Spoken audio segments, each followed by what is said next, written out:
Okay, so we are a minute past 10 o'clock in the morning right here in Dubai. It's a beautiful Saturday morning, the 9th of May, and welcome to edition 3 of Ryan Live, Saturday Morning Live. It is my pleasure to work through and stack up the agenda. And I got to tell you, in times where a lot of us are focusing on preservation, recovery, rebuild, re-engineering, relaunch on the other side of the life you're experiencing, this is a bit of an oxygen for me to work on ideating new concepts and putting them together for the show. So I appreciate your audience this morning and thank you for being with me. The format, as we know, is very simple: 3 thoughts in 30 minutes and possibly some Q&A, and hope to have some conversations all through the week going ahead on the social media platforms. So once again, thanks for your time and off we go.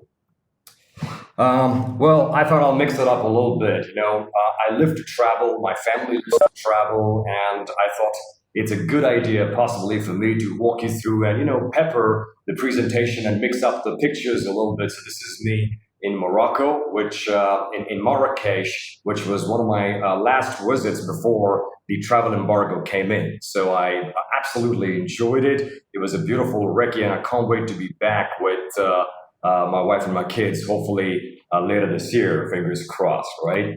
And well, we started out with a bit of a jazz this morning on call, and I think we are getting to know each other. So far, it's a pretty intimate audience group, so I wiped clean about myself. You know me, I know you, and I thought I'll talk a little bit about some of my interests in life, and one of our most favorite, beloved accompaniments all through this period of being at home and having some extended time at hand is jazz. Now, I wish I could claim this to be me, but not yet. Beautiful sunset or sunrise behind and a saxophone. So it could be me sometime from now, but for now, jazz plays pretty much 24/7 in our household. So I just wanted to kind of pepper in a little bit of a tip about me that I love jazz, and jazz is being a very good friend of ours whilst we are spending this extended time at home.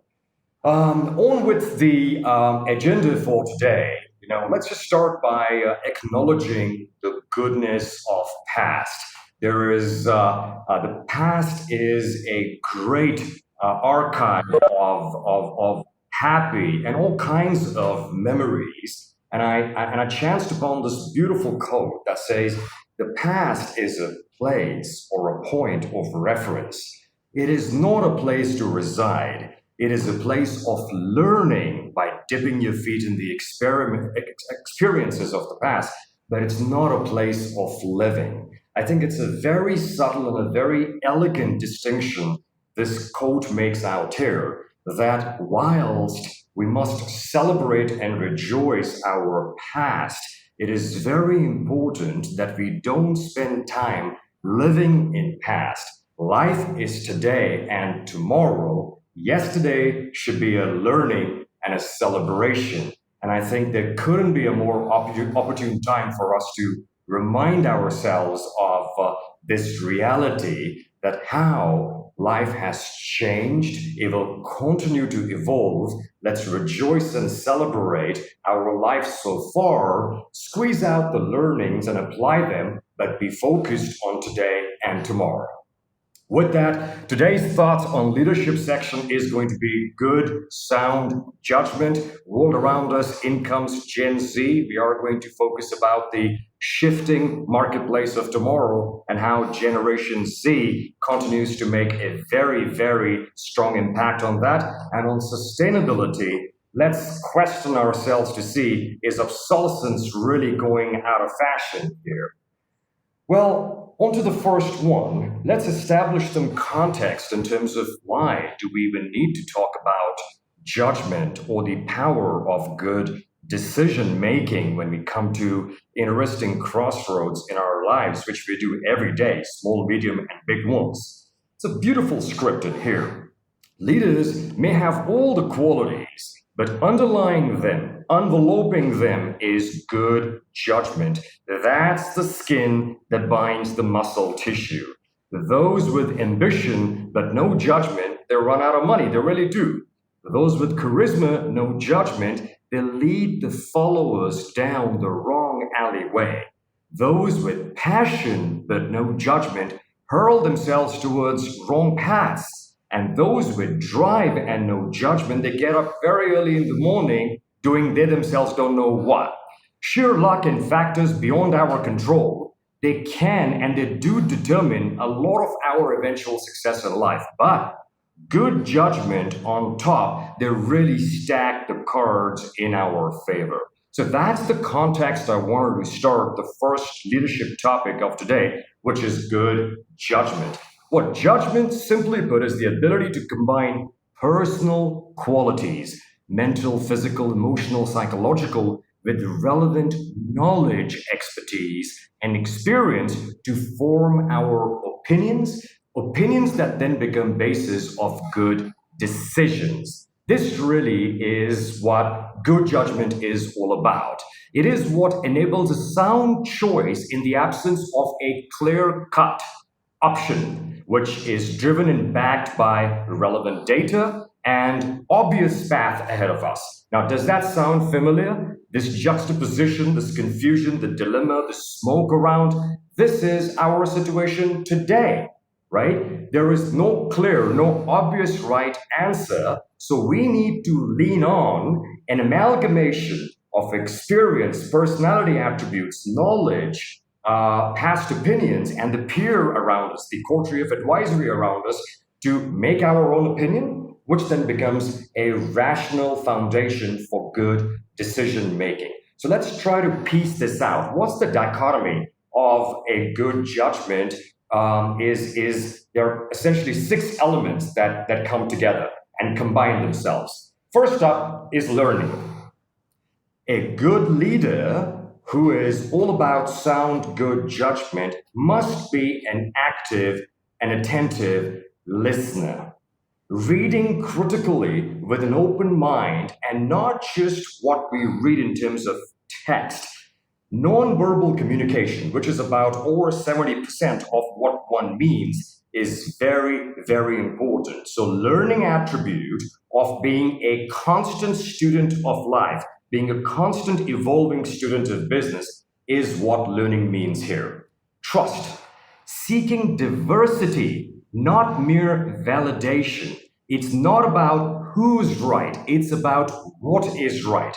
The leaders must watch out for yes men around. Yes men, yes folks, all they do is they impair the group's ability, the leader's ability to make sound judgments. The leaders have to cultivate sources of trusted advice. And I came across 2 very good examples where Jack Ma of Alibaba and Zuckerberg at Facebook, they both hired, Jack Ma hired John Wu, and of course, Facebook hired Sheryl Sandberg from Yahoo. Both these guys, John Wu and Sheryl, were both from Yahoo, and Yahoo may have gotten clunky, but both these business leaders at Alibaba and at Facebook, they recognized the tech expertise, and they went ahead and bought talent from Yahoo, and these guys became the trusted advisors both for Mark Zuckerberg as well as Jack Ma, and their success is now etched in history forever. Experience is critical. Experience should have a broad perspective. It should be relevant, but not narrow, right? So let's say if one of our trusted advisors is experienced in launching a product in developed market, you throw them into chaotic marketplaces that are overtly competitive with a lot of entry barriers and disruptive market space, possibly they're not going to be able to perform as well because they're used to a quarantine, well laid out, structured market space. So experience has to be broad-based and relevant. Detachment is key. Identifying and then challenging and then breaking down biases is very, very pertinent. Leader has to understand, clarify, accept different viewpoints. We are all very prone to cognitive biases where, it is but natural as a human tendency to get drifted towards an opinion which is similar to our own. But this is where companies like McKinsey, they actually have what they call, quote unquote, an obligation to dissent. Now, let me repeat that, obligation to dissent, which means whenever they are brainstorming a new idea, a new business strategy in a disruptive marketplace, everyone is tasked with this obligation to dissent, where they must put up their hand and question the opposite, invite the contra opinion in there, right? So options have to be evaluated very, very closely. One has to question the solution set being offered. Now, you may remember devil's advocate concept from edition 1, where you almost have to appoint someone in your group who constantly brings out the counter perspective and says, hey, but why not that way? But how about this? So it challenges groupthink, and it invites the group led by a capable leader wanting to make sound judgments to evaluate all options before a final judgment call is made. And then delivery. Factors in assessing feasibility of execution are absolutely key. You know why? Because ideation without execution is mere delusion. It's mere hallucination. Everyone can ideate. A lot of us who've been around in our careers a long, long time, we all possess a lot of good ideas, right? And it's a very enjoyable experience to kick back over a drink in your lounger and just think about changing the world and big ideas. But we went through this case study. The father of IBM is a gentleman called Lou Gerstner. And Lou Gerstner said something very simple. He says, great companies that win, they out-execute their competitor, right? Outperformance, leading the market, owning your domain is all about out-executing, not out-imagining or out-ideating. It's about out-executing your marketplace. So the percentage of that idea that can be feasibly executed is very, very important. So remember, a few things here.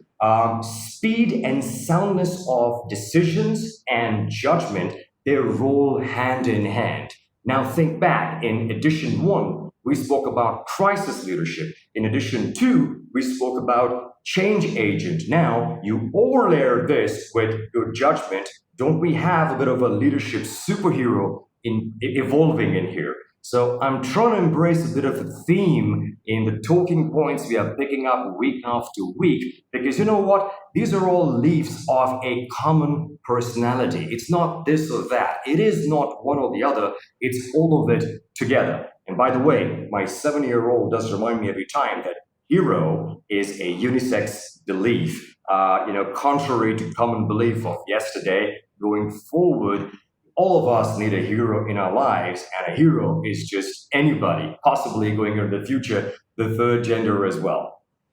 Going forward now, changing gears to the world around us, I think that's, talking of my little one, it's a perfect segue into Generation Z. Now, who are Generation Z, and why are they challenging the millennials? Now, millennials were barely a segment of population, of demographics that we were just about beginning to wrap our heads around, and in comes flying Gen Z. So Gen Z are the folks that are born after 95. These guys really are our kids. They're also called post-millennials or the I generation. Currently, they already are the largest singular segment of world population at 26%. Check that out. It's a staggering fact. And in 2020, this year, they already comprise of 40% of the entire consumer group out there around the world. They've never known the world before the internet, before terrorism, before global warming. So that really makes them a very, very feisty bunch. They've never felt the world to be a very warm, cushy place around. And I just don't mean that in the sense of terrorism. Talk about recession.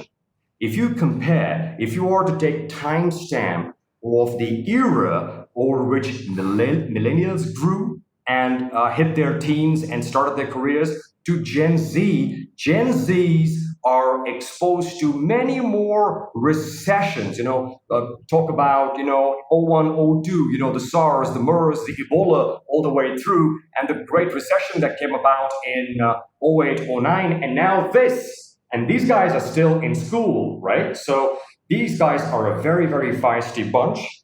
Millennials, hence, are very optimistic in their internal hardwiring compared to Gen Zers, who are very realistic, very pragmatic, if you will. They are digital natives with an extremely high EQ. And this high EQ part is not always commonly understood. You know why? Because they're all about, digital plus EQ. They seem like colliding concepts, but no. If you give them a little bit of room to express themselves and connect with you, you would realize that they have a very evolved EQ and they are educated to form and make their own opinions.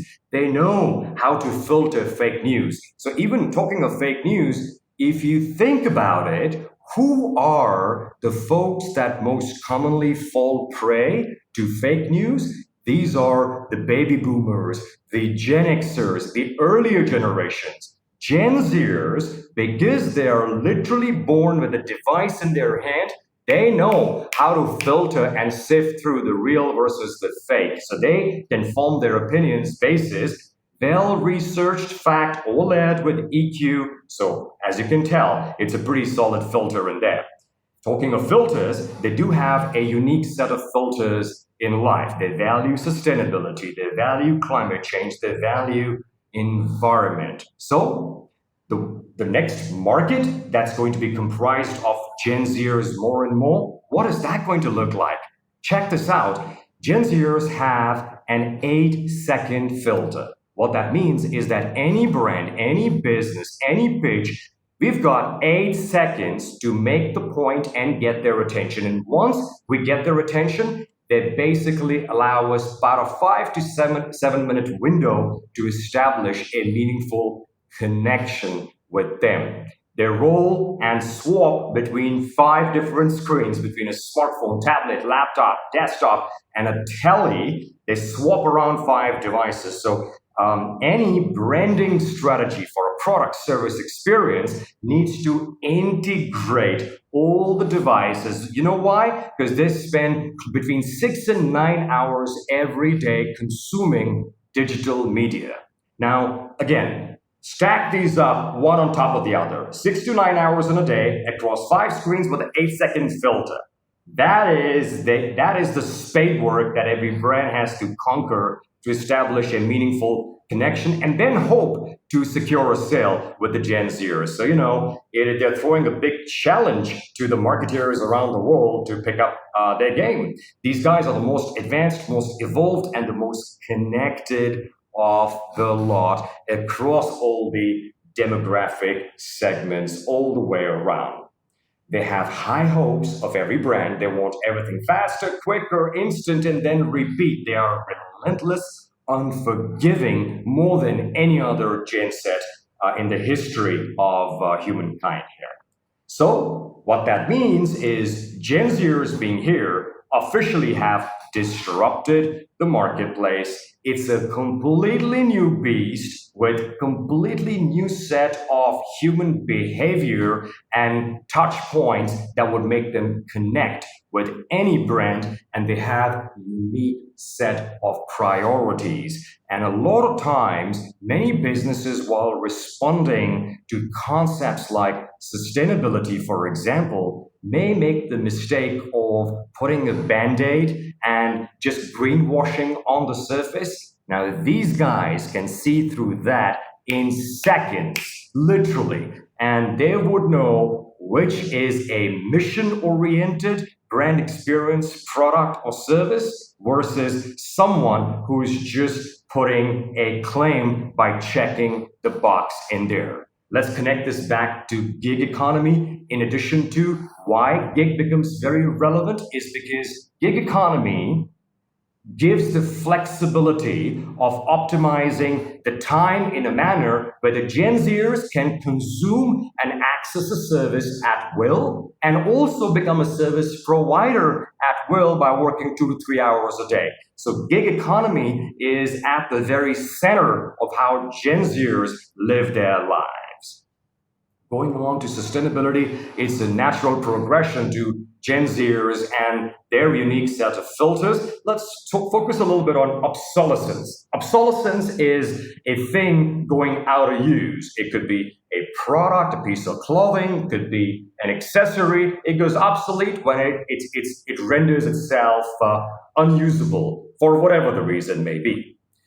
Very interesting. Patagonia, which is like an epitome of a mission-oriented brand, that caused a furor when on the Black Friday, ahead of the Black Friday sale, they put this advert out.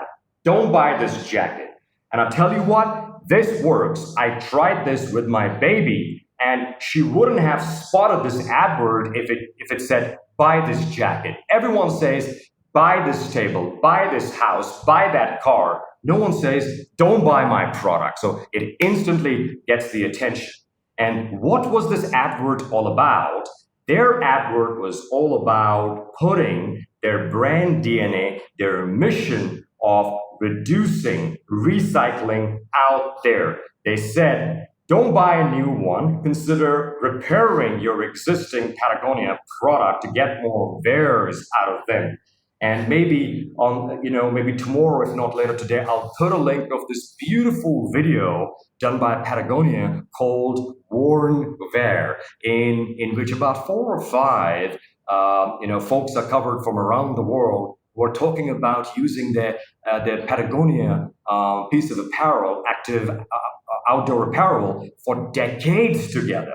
So, it's bang on the core set of values. They even sent out trucks to pick up the old, rugged, torn, tattered pieces of clothing, and they fixed it for free. So, buy nothing today scores right in the center of what's called non-marketing anti-advert strategy. Now look at these 3 great examples. Patagonia, we covered. Uber and Dove actually talked about it during the lockdown stage, where Uber says, thank you for not riding with us. Thank you for staying home. We care about you. Dove said, when did you last wash your hands? And we don't care whether you use Dove to wash your hands or not. We care that you care to wash your hands. So it calls out to an ulterior belief, almost a duty of customer care, putting aside, or rather putting behind, a brand's own commercial interest. So these non-marketing anti-advert employ a reverse psychology approach, which works really well. I just gave you the example of, if it works on my 7-year-old, it surely works on us, right? And obviously, Patagonia sold their ass off because such was the attention that their advert drew. People were compelled to dig deeper, and when they dug deeper and connected with the purpose of the brand, they said, wow, this is great. The brand has a mission. They don't care about their profits. So my dime, when I buy their product, goes towards their ulterior mission, which is about sustainability, recycle, environment, eco-friendliness. There is naturally a feel-good factor. And you can imagine that feel-good factor for the millennials and Gen Zers is exponentially high. Many of these, like I briefly mentioned before, are mission-focused brands where the consumers identify themselves with the value set that the brand resonates with. You know what that does? Their mission creates a tribe. It creates a brand tribe. It creates a fellowship, a followership of such a scale where beyond that, it does not matter what the brand launches. Everybody as part of the tribe would go and buy it. It's a very different call and approach to marketing. In some ways, it's also called the velvet rope outside the nightclub concept. And you may have heard of this brand called Supreme, which is really all about whatever Supreme produces, they produce in just a mere hundreds of numbers. They design and produce a jacket just 300.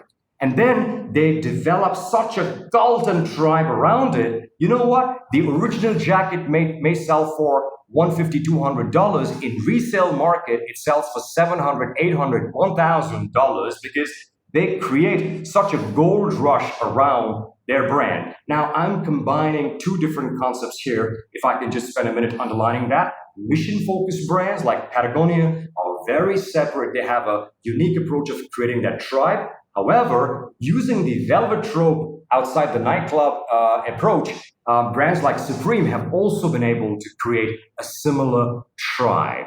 So, linking this back to obsolescence, there is an increased focus on extending the life of everything that we own and use. Brands are making sustainable choices, allowing free upgrades. Think iOS. Now, for those of us who are Apple users, if you turn back the clock, maybe about, I'd say, maybe 12, 15 years, you would remember how beyond a certain point, an older Apple device will not allow you to download apps, download their latest version of iOS because you needed a faster processor chip inside, you needed more memory space and what have you.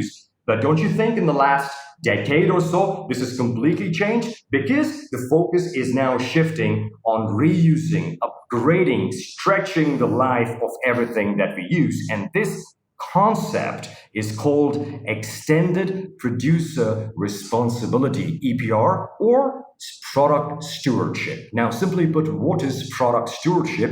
It is an environment management strategy where whoever designs, produces, sells, and uses the product. Now imagine the entire life cycle of a product from designer, producer, seller, wholesaler, retailer to end user. Everyone's participating in stretching the usable life of a product, and that's called product stewardship or extended producer responsibility. And here, it's all about minimizing the impact of a product on the environment by recycling, including end-of-life management. And if while I was researching for this topic, I came across some very interesting facts. It's an 80-20 rule that applies here too. I was surprised to find out the actual usage of a product. So again, we're talking about iOS, right? Let's take Apple, for example. So if you take an iPhone, from the time it's bought till the time it's junked, it's only the impact on the environment during that, let's say, 10, maybe 5 years of usable period is only 20%. 80% impact on the environment is from production and from disposal. So production and disposal become critically important. Hence, as consumers, we ought to start think a little bit about, once I bin the iPhone, where does it go? How is it disposed? What kind of carbon footprint, what kind of negative environmental impact am I creating? And again, linking back to Gen Zers, these guys think like that. It's about time all of us do. So, in saying that, old is really the new in here. The reality is pretty clear. Now think enoughism from edition 1. Doesn't it score heavily aligned with enoughism when you're using your existing? By the way, it makes for a very interesting trivia. I was talking to my wife over a drink last night, and it took us 5 minutes of just thinking, looking up at the sky to figure out what's the longest piece of clothing that is still in active use. Maybe that makes for a good conversation point on social media. Maybe I'll put that trivia through. And the answer that I came up with, active use, quote unquote, is the key in there, is my favorite pair of linen shorts, which my baby calls distressed. It's a little torn right now, but that's about 8+ years old. I've got many things older than that, but they're like sleeping in my wardrobe. Moving on, guess the average life of an iPhone. I think, many of us are iOS users, at least my friends who are on call with me right now. I know you all, so I'd like you to please think through, what is the average life of an iPhone? And I will give you the answer.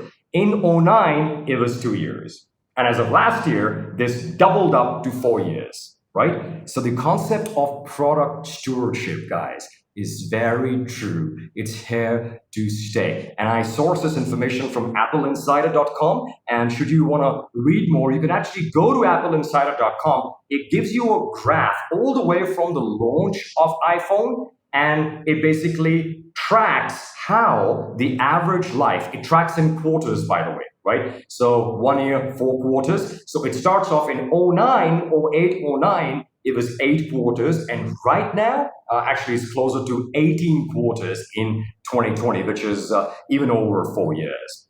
So that was about obsolescence going a little bit out of style. A time check, we are exactly 30 minutes, and who is this guy? Well, you said Brad Pitt, but this isn't about Brad Pitt. This is about Chuck Palahniuk from Fight Club, and what he said was, you're not your job. You're not how much money you have in the bank. You're not the car you drive. You're not the contents of your wallet. You are not even your effing khakis. You are all the singing, all the dancing crap of the world. And I wanted to close with this slide today is because I have been observing in my conversations with my family, the community, my friends at work, and my peer, my social circle, as I'm sure so are you. I think the good old values of human life, the values such as care, compassion, consideration, admiration, appreciation, collaboration, are making their way back. And hopefully, in the world that the pandemic will gift us on the other side, it's going to be more about these positive, happy feeling human values over and above this aggressive killer instinct of go, go, go, about just a selfish pursuit of individual success. So, on that note, this was it for Rai on Life this Saturday. I really enjoyed talking to you all and putting together the stack up. Hope you all enjoyed it. Let's open this up for Q&A. And I did see some chat messages coming through, so I'm going to now switch to chat to take on some Q&As. And please feel free to unmute yourself. We can even have a bit of conversation around it. Thank you for listening.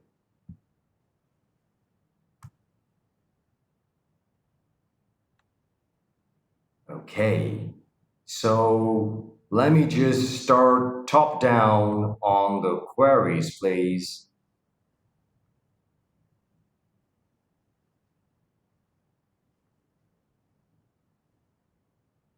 All right, first question is, how do you push yourself as an individual to keep growing and evolving so that your company can do the same? Thank you for the question. And I think this is coming in more from the fact that as we have spoken so much about change management and the disruption in the marketplace, how does one grow and evolve?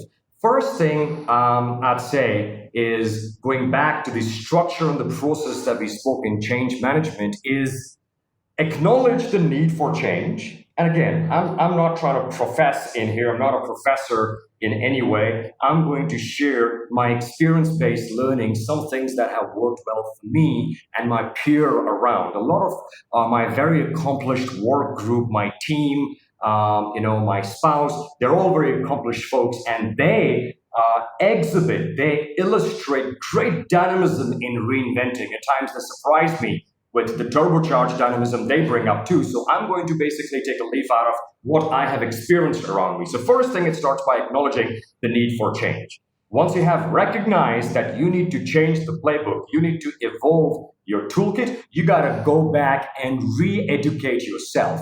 And you would remember the closing slide of last week, 80% of the education around the world is absolutely free. So let's believe that education is free and accessible to all of us. And let's identify the areas and avenues that are personally valuable to you as an individual, to us as individuals, our family, our community, and our companies stroke organizations. So once you've identified 4 or 5 things, and my suggestion would be, please do it in bite size. No more than 3, ideally. Identify 3 core needs of evolution, and pick up your game, accelerate yourself, educate yourself on these three parameters, and try to become an agent and ambassador of spreading the goodness of that education that you've acquired all around. And you can take simple tidbits. Like, the McKinsey example, I was thrilled to read about an obligation to dissent. What a wonderful philosophy to say that before we start any meeting, we are going to put it up on the notice board that everybody in this room has an obligation to dissent, which means you have to put your hand up and give us a counter idea that challenges the direction this group is naturally taking. So that is a good example of how small steps like this evolve and change a course of an enterprise, right? So believe in the power of innovative, enterprising, accelerated thinking, and that's where the change for yourself as well as your corporation would start. Okay, let's see. All right. The only other question that I have in here is, some believe sustainability to be an expensive concept. Your thoughts on that, please. Thank you for the query. Sustainability, again, we talked a little bit about, I think it was in edition 1, when we started talking about sustainability, we introduced sustainability in 3 pillars, which is economic component, community, and third is environment. So on the economic side, sustainability as a belief, as a virtue, as a promise, as a philosophy is hardwired and designed to be commercially viable. It is a misnomer. It's a misbelief that being sustainable is expensive. You know what? This may have been true, and this could well be true while an enterprise is shifting gears from being very commercial and capitalist in nature and embracing sustainability as a new component of the personality. Sure, change brings in pains, change calls for investment, at times capital investment, right? But over a longer period of time, sustainability drives incremental, accelerated profit growth. And you saw 40% of the market being Gen Zers, who rate sustainability up top in here. If you aren't committed to the promise of sustainability, it's going to hurt you. It's going to cost you more than the investment it would take now for any enterprise to become sustainable down to the core. And if you think of new businesses and brands that are emerging, they should bake in sustainability right from the start so that they don't have to consider any incremental overlaying of cost in going sustainable, is how I would view it. Okay, great. So that was pretty much the last question that I've seen here. Time is about 10:40. We are perfect. It's a happy, short capsule of a little bit of what I hope is a intellectual stimulation and a bit of a brain Botox, giving you some concepts to think about. I wish you all a super weekend. Stay spirited, stay healthy. It's great to see planes starting to talk about getting back up in the sky. It's great to see countries talking about opening the borders. Slow but sure, it is going to come through. I think a month from now, we are going to be in a much happier space as far as travel and connecting with our loved ones is concerned. We can't wait to fly home and visit our folks and see our friends, etc. With that said, I wish you all a sunny day ahead. Thank you for your time. Ciao. Bye-bye.